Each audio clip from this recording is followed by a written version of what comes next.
Ya hemos hablado en varias ocasiones sobre la historia de varios países de Europa por separado. Y sí, acepto que es el continente sobre el que más he divulgado, por lo que me he ganado este tipo de comentarios. Las razones las expliqué en este video y para pesar de estos seres humanos, en el video de hoy resumiremos la historia de todo el continente europeo, algo que no será nada fácil por la compleja y entreverada historia del viejo continente. ¿Te interesa? Dale, entonces quédate hasta el final del video. Pero antes, quisiera invitarte a mi nuevo canal en inglés, Map History, en donde podrás encontrar los videos del mapa de Sebas traducidos al inglés, la oportunidad perfecta para aprender de historia y practicar tu English, algo que créeme que te servirá muchísimo y te abrirá una infinidad de nuevas oportunidades. Te dejo el link en la descripción y primer comentario.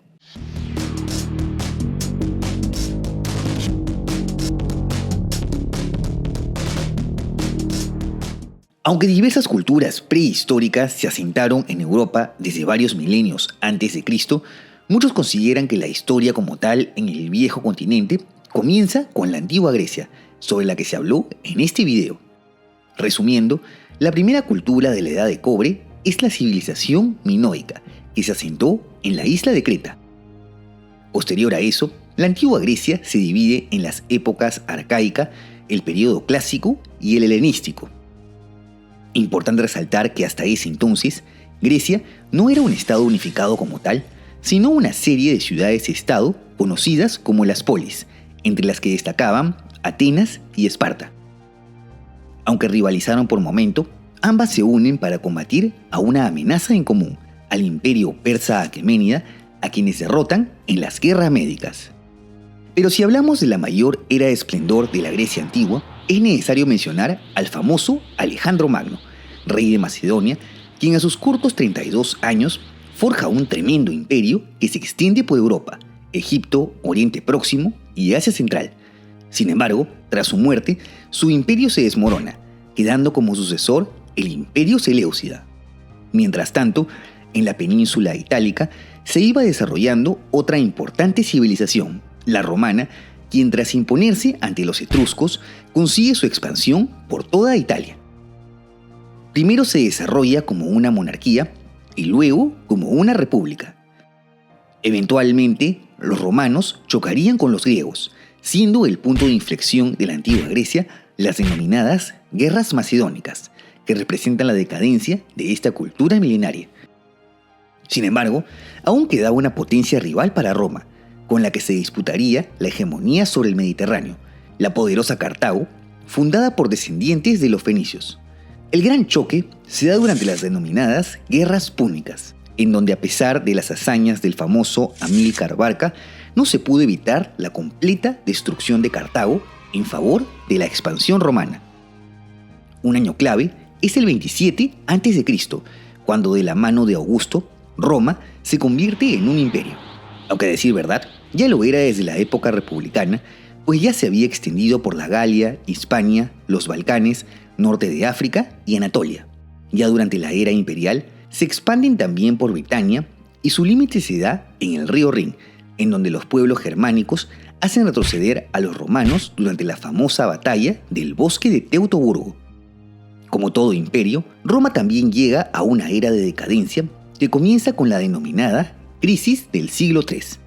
En ella se da una serie de conflictos internos a la par que se intensifican las invasiones bárbaras. Por otro lado, aparece una nueva religión que tomó su forma con base en el judaísmo, el cristianismo, cuyos primeros partidarios son perseguidos dentro de las fronteras del imperio. Esto cambiaría durante el reinado de Constantino el Grande, quien en la batalla del puente Milvio tiene una visión. Listo, el cristianismo, fe que sentó las bases de la civilización occidental, es legalizado y con Teodosio el Grande se oficializa en todo el imperio. Tras su muerte, también se oficializa la división del imperio repartido entre sus hijos, el occidental con capital en Roma y el oriental a la posteridad llamado como el Imperio Bizantino con capital en Constantinopla.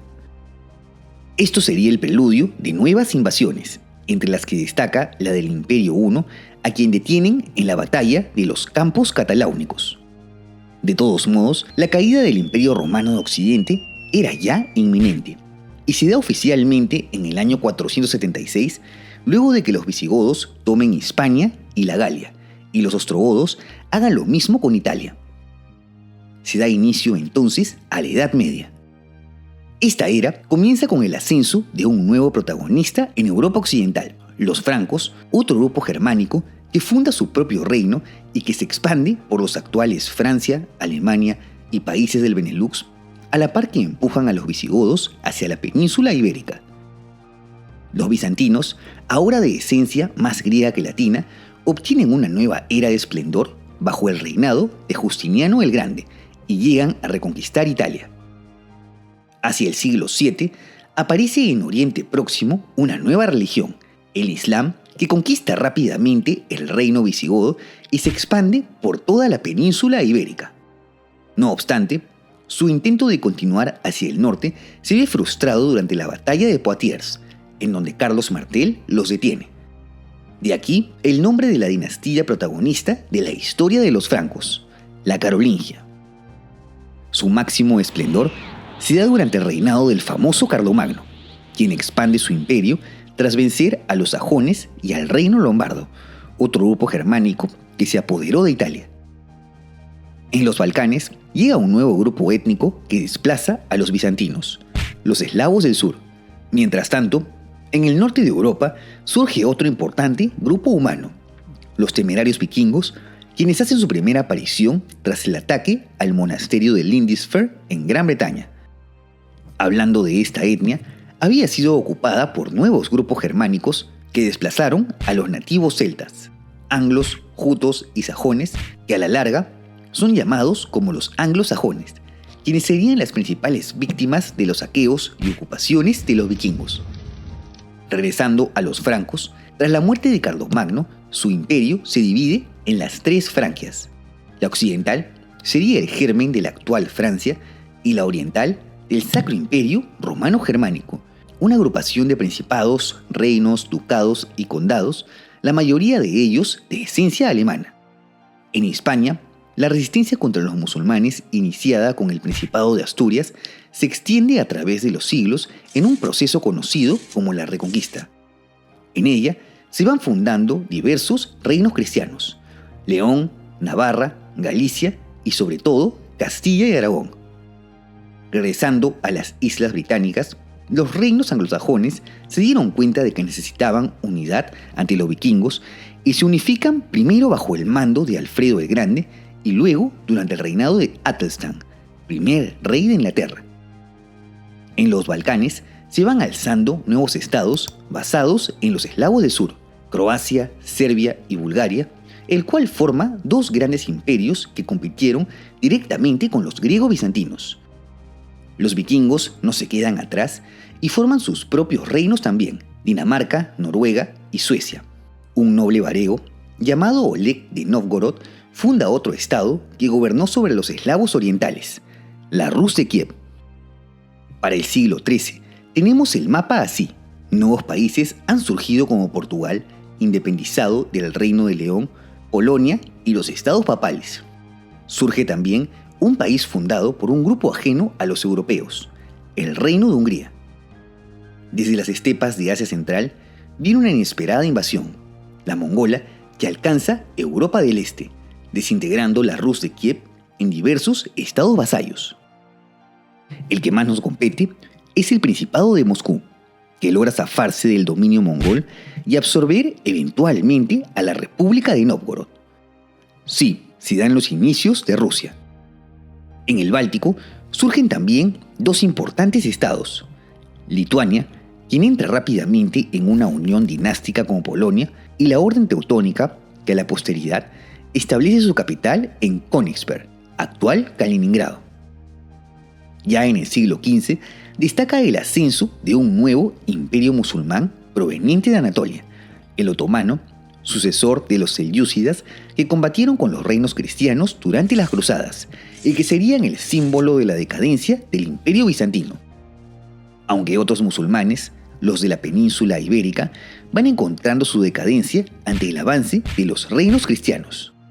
mientras que Constantinopla cae definitivamente en 1453 para convertirse en la nueva capital del Imperio Otomano, quien ya se había expandido por todos los Balcanes, dicho sea de paso. En Iberia se da la unión dinástica entre Castilla y Aragón, a la que muchos consideran como el nacimiento de España. En 1492 conquistan el Reino de Granada, último bastión musulmán, a la par que financian los viajes de Cristóbal Colón para el descubrimiento de América. Comienza así la Edad Moderna con este nuevo panorama en el mapa europeo. Potencias comerciales italianas como Génova y Venecia, el Imperio Otomano consolidado en los Balcanes, los Habsburgo ganando la hegemonía sobre el Sacro Imperio y dos potencias marítimas que protagonizan la conquista de América y que descubren una nueva ruta hacia el Océano Índico rodeando el continente africano, España y Portugal respectivamente. En cuanto a España, también era gobernada por la Casa de Habsburgo, por lo que tuvo la soberanía también sobre los Países Bajos. La parte neerlandesa comienza su proceso independentista con la Guerra de los 80 años. En medio de ella, logra su emancipación para luego emprender sus propias expediciones al punto de convertirse en una nueva potencia marítima que funda colonias en la India y el sudeste asiático. Esta posición geográfica privilegiada con salida directa al Atlántico también es aprovechada por Francia e Inglaterra, quienes también comenzarían a forjar sus propios imperios marítimos. En el ámbito religioso, surge en el siglo XVI la Reforma Protestante, que genera un segundo cisma en el cristianismo luego de la separación de la Iglesia Ortodoxa. Es así que algunos países como Inglaterra, Suecia y los Países Bajos van abandonando la Iglesia Católica. Pero el gran enfrentamiento entre protestantes y católicos no se da hasta la Guerra de los 30 años, un conflicto que comienza por motivos religiosos, pero que deviene en motivos políticos. La guerra finaliza con la Paz de Westfalia, que representa el inicio del concepto de Estado-nación, así como el fin de la supremacía de los Habsburgo en favor de la Casa de Borbón y el inicio del Imperio Sueco. Esta casa austriaca se debilita aún más tras la Guerra de Sucesión Española, en donde tras la muerte de Carlos III el hechizado sin descendencia, el trono es disputado con los Borbones. La gran ganadora de esta guerra es Inglaterra, quien luego de la unión con Escocia durante el conflicto se convierte en Gran Bretaña. Esta guerra ocurre en simultáneo con la Gran Guerra del Norte. En ella, el zarato ruso se impone ante Suecia, quien decae como potencia, para convertirse ahora en el Imperio Ruso de la mano de Pedro el Grande. Otra potencia que entra en decadencia es la mancomunidad polaco-lituana, quien a fines del siglo XVIII es completamente repartida por Austria, Rusia y una nueva potencia que va surgiendo, Prusia, sucesora de la Orden Teutónica y que adquiere el estatus de reino tras fusionarse con Brandenburgo. Se podría decir que su consolidación como potencia se da durante la Guerra de los 7 Años, en la que la coalición que lideraba junto a Gran Bretaña y Portugal derrota a la alianza entre Austria, Francia y España. Para fines del siglo XVIII, el mapa de Europa ya se veía así, un continente lleno de monarquías autoritarias que demostraban una tremenda opulencia en detrimento del pueblo que sufría de hambre y pobreza. Esto crea el caldo de cultivo perfecto para un gran alzamiento inspirado por las ideas de la Ilustración. Estalla así la Revolución Francesa bajo el lema de fraternidad, libertad e igualdad. Tras el derrocamiento de la monarquía de los Borbones, se instaura una república, lo cual, como sabrás, es el preludio del ascenso de un nuevo personaje, el muy conocido Napoleón Bonaparte. Esta revolución es considerada como el inicio de la Edad Contemporánea. Tras una serie de exitosas campañas militares, Napoleón convierte a Francia en el imperio hegemónico de Europa, estableciendo una serie de estados satélites. Su gran rival, el Reino Unido, lidera 5 coaliciones para derrotar al pequeño Cabo.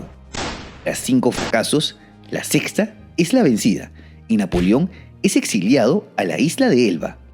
No contento con esto, regresa de su exilio, pero no es capaz de imponerse a una 7ª coalición, siendo su derrota exiliada en la batalla de Waterloo.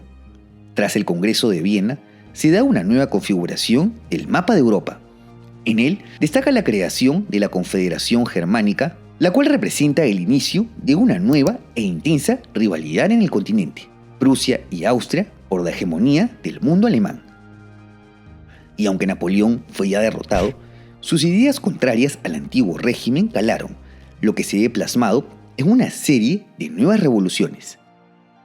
Bélgica se independiza de los Países Bajos y Grecia hace lo mismo del Imperio Otomano, quien al encontrar el inicio de su decadencia comienza a ser apodado como el enfermo de Europa. Asimismo, surgen nuevas revoluciones en 1848 en diversas partes de Europa, respuesta de las monarquías ir cediendo progresivamente. Muchas de ellas se convierten en monarquías parlamentarias y el continente europeo se comienza así a democratizar. Ya en la segunda mitad del siglo XVIII surgen dos importantes procesos unificadores. El italiano, a cargo del reino de Cerdeña y Piamonte, quien concreta la creación de Italia tras conquistar Nápoles, Toscana y los estados papales. Por otro lado, el alemán, luego de 3 pasos. Primero, derrotar a Dinamarca en la Guerra de los Ducados. Segundo, derrotar en la Guerra de las 7 Semanas a Austria, a quien excluye del proceso unificador de Alemania. Y tercero, derrotar a Francia en la Guerra Franco-Prusiana. Es así que de la mano de Otto von Bismarck se proclama el Segundo Reich o Imperio Alemán en el Palacio de Versalles, una humillación que Francia no tolerará. Es así que comienza un periodo conocido como la Paz Armada, en el que en medio del auge de la Segunda Revolución Industrial, las potencias europeas comienzan una carrera armamentística bajo el lema de Si vis pacem, para bellum. Y claro, se va formando un sistema de alianzas que traería consecuencias catastróficas. Entrando al siglo XX, el ya mencionado enfermo de Europa no dejaba de perder territorios en favor de las independencias de nuevos países, Serbia, Rumanía, Bulgaria y Montenegro. Tras las guerras balcánicas, termina de perder todos sus territorios en Europa, salvo por los que aún conserva la actual Turquía. Un año después, estallan las tensiones luego de que el archiduque Francisco Fernando de Austria es asesinado en Sarajevo. Austria-Hungría acusa del magnicidio a Serbia, quien tenía la protección de Rusia. Al negarse a reconocer, su territorio es invadido, activándose así las alianzas previamente formadas. Estalla la Primera Guerra Mundial, en la que luego de 4 años de guerra, finaliza con la victoria de los aliados y el colapso de los imperios alemán, austrohúngaro y otomano. Surgen así nuevos países como Polonia, Finlandia, los países bálticos, Yugoslavia y Checoslovaquia. Otro gran derrotado fue el Imperio Ruso, quien había sido parte de los aliados, pero se retira de la guerra tras la derrota en el Frente Oriental. A esto se suman las pésimas condiciones de vida que motivó a que entre los rusos de a pie se propague una ideología crucial, el comunismo. Estalla entonces la Guerra Civil Rusa, en la que la última dinastía de los Romanov es derrocada. Nace así la Unión Soviética. Regresando a Europa Occidental, el Tratado de Versalles fue una tremenda humillación para el pueblo alemán. Estos resentimientos crearon el caldo de cultivo perfecto para el ascenso de una infame ideología que tomó ideas del fascismo italiano, el nacionalsocialismo, de la mano de este pintor bigotudo.